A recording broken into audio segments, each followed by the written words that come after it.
హన్మకొండ జిల్లా పరకాల పట్టణంలో అధికారులు భూ సర్వే నిర్వహిస్తున్నారు. ప్రభుత్వ ఆదేశాల మేరకు రైతు భరోసా అందిస్తున్న నేపథ్యంలో సాగుకు అనుకూలంగా లేని భూములపై నివేదిక ఇవ్వనున్నారు.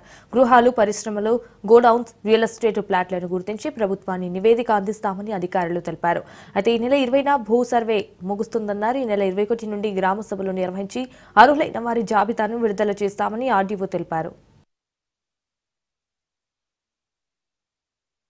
రైతు భరోసా, ఇందిరమ్మ ఆత్మీయ భరోసా, రేషన్ కార్డ్స్, తర్వాత ఇందిరమ్మ ఇల్లు, ఈ 4 పథకాలకు సంబంధించి ఫీల్డ్ ఎంక్వైరీ రిపోర్ట్స్లో భాగంగా ప్రతి గ్రామానికి టీం వేయడం జరిగింది. పరకాల పట్టణంలోని మాదారం రెవెన్యూ గ్రామంకు రావడం జరిగింది. ప్రస్తుతానికి ఈ టీం ఏంటంటే రైతు భరోసా గురించి ఎంక్వైరీ జరుగుతుంది. ఇందులో వ్యవసాయ యోగ్యం కాని భూములు, అంటే సాగుకు యోగ్యం కాని భూములను గుర్తించడం జరుగుతుంది.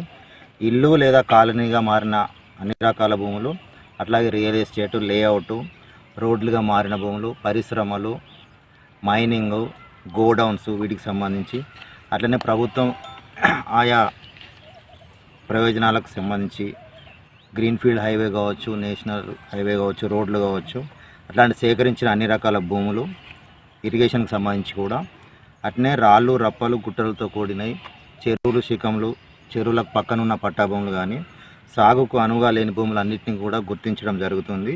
20 తారీఖు వరకు పూర్తి చేసి 21 నుంచి మనం గ్రామ సభల షెడ్యూల్ కూడా ఇవ్వడం జరిగింది.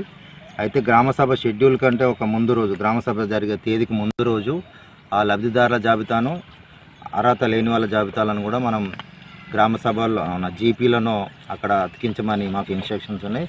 దాని ప్రకారం వాళ్ళు చూసుకుని గ్రామ సభలో వాళ్ళ అభ్యంతరాలను లేవనెత్తవచ్చు. దానికి అనుగుణంగా గ్రామ సభ తీర్మానం ద్వారా ఫైనల్గా మనకు అర్హుల జాబితాలను రూపొందించి మేము గవర్నమెంట్కి సబ్మిట్ చేయాలి.